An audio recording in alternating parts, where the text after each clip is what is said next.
우리나라 최고의 폭포가 어디일까요? 금강산, 백두산, 지리산? 아닙니다. 바로 설악산입니다. 모두들 설악산 좋아하시죠? 남한에서 가장 인기가 탑인 산이죠. 하지만 조선시대 설악산은 아주 이름난 명소는 아니었어요. 신라의 자장율사가 봉정암에 사리탑을 세우고 조선의 매월당 김시습, 사면 김창흡 등 유명 선비가 머물렀지만 같은 강원도에 있던 금강산 인기에는 한참 밀렸어요. 설악산을 아는 선비들도 금강산을 구경하고 나서야 일부만 남쪽의 설악산을 들르는 시기였어요. 설악산이 메인은 아니었던 것입니다. 조선시대 산행기행문인 유산기나 경치를 노래한 시문도 상대적으로 적어요. 그림도 많지 않아요.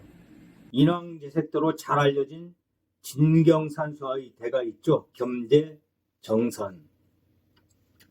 겸재는 금강전도, 단발령, 망금강 등 금강산 그림을 많이 남겼는데요. 설악산과는 별로 인연이 없었어요. 김창흡의 제자이면서도 스승의 초상화도 그렸고 스승과 금강산도 같이 여행했던 사이였음을 생각하면 아쉽죠. 왜냐하면 스승인 김창흡은 설악산을 매우 좋아했고 백담계곡의 영시함에 은거하기도 했으니까요. 다행히 산수화나 풍속화 등에서 천재적 재능을 발휘한 단원 김홍도는 설악산 그림을 남겼어요. 정조대왕의 명으로 1788년 금강산과 관동팔경 등을 여행하고 그린 김홍도 필 금강사군첩엔 설악산 풍경들이 등장해요. 토항성 폭포를 그린 토왕폭, 천불동 입구의 경관을 그린 와선대, 울산바위와 흔들바위가 묘사된 개조굴 등이 그것입니다. 대동여지도를 한번 볼까요? 대동여지도에서 산줄기는 산봉우리를 연달아 솟은 톱니 모양으로 표현했어요. 산의 특징적인 표정도 그려넣었죠. 백두산은 흰 눈썹으로 신비롭게, 금강산은 12,000봉을 화려하게, 오대산은 이름 따라 5봉우리를 더 눈에 띄게 표현하는 시기였습니다. 남한 백두대간 최고의 미모를 자랑하는 설악산은 어땠을까요? 애석하게도 대동여지도에 표기된 2,600여 개 산 중에서 별로 특별하지 않아요. 백두대간의 대표적인 육산인 오대산과 지리산을 마치 골산처럼 표현했음에도 골산인 설악산은 오히려 평범하죠. 설악산을 사랑하는 사람들은 고산자 김정호에게 서운할 수도 있겠네요. 하지만 그러지 않아도 됩니다. 대동여지도 설악산에 눈에 띄는 표기가 있어요. 그것은 바로 폭포. 흔히 우리나라 3대 폭포라 하면 개성의 박연폭포, 금강산의 구룡폭포, 설악산의 대승폭포를 꼽는답니다. 그런데 대동여지도엔 개성 천마산 길쭉의 박연폭포 관련 지명이 안 보여요. 금강산에도 만폭동이라는 명칭만 있을 뿐입니다. 그 유명한 구룡폭포는 없어요. 그런데 설악산엔 무려 2개의 폭포를 표기했어요. 둘 다 이름이 대폭입니다. 대폭.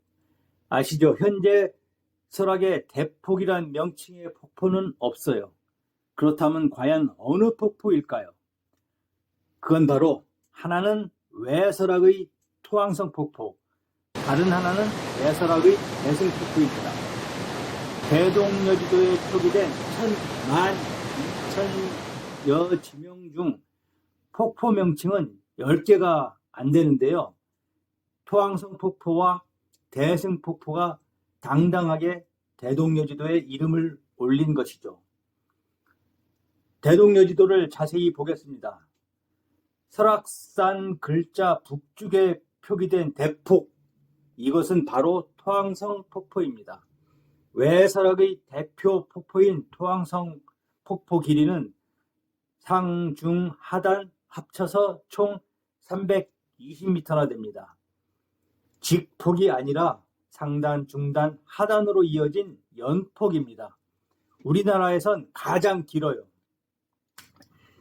제가 남한은 물론이고 북한 자료도 샅샅이 뒤져봤는데 이보다 더 긴 폭포는 못 찾았어요.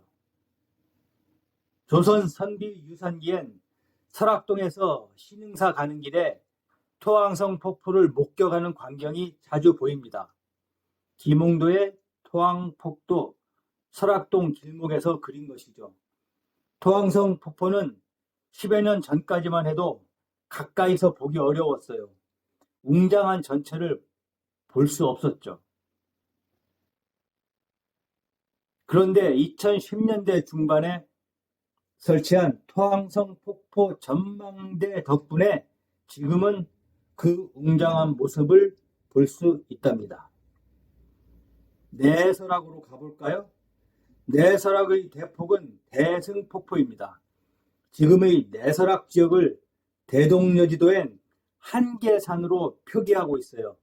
조선시대까지만 해도 지금의 한계령과 안산 일대를 따로 한계산으로 인식했음을 알 수 있어요. 그러니 대동여지도 한계산 표기 서쪽의 대폭은 바로 대승폭포입니다. 승경은 관람 포인트도 매우 중요해요. 토왕성 폭포가 거대한 규모와 미적인 구도를 갖췄음에도 우리나라 3대 폭포에 들지 못한 것은 접근이 어려워 실제 정보가 많지 않았던 탓도 있을 겁니다. 반면에 내설악 대승폭포는 조선의 선비들이 설악산에 갈 때 애용하던 한 개의 흑선동 계곡, 백담 계곡 코스에 있고 관람 포인트도 갖췄어요. 이름도 폭포를 구경하는 포인트라는 의미의 관폭대랍니다. 여기에서는 길이 88m나 되는 대승폭포의 아름다운 모습을 감상할 수 있어요. 대승폭포를 찾은 선비들이 시를 지었을 관폭대 평평한 바위엔 구천은하라는 글씨가 새겨져 있어요. 멋진 글씨인데요. 구천과 은하는 당나라 시인 이백의 여산 폭포를 바라보며 그 시의 일부입니다. 한번 읊어보겠습니다. 향로봉에 빛 비쳐 보랏빛 안개 아득히 바라보니 폭포가 강에 걸렸네. 물줄기 날듯이 쏟아지니 길이가 삼천자. 마치 은하수가 구천로 쏟아진다. 이백의 시 여산폭포를 바라보며. 자, 여기 설악산 바위에 새겨진 구천은하 글씨는 조선 선조 때 명사원의 작품으로 알려졌어요. 그런데 최근엔 국은 김수중의 글씨라고 밝혀졌습니다. 설악을 찾아 한계산기나 고견기 등을 남긴 김수중은 백담계곡의 영시함에 은거했던 김창읍의 큰 아버지입니다.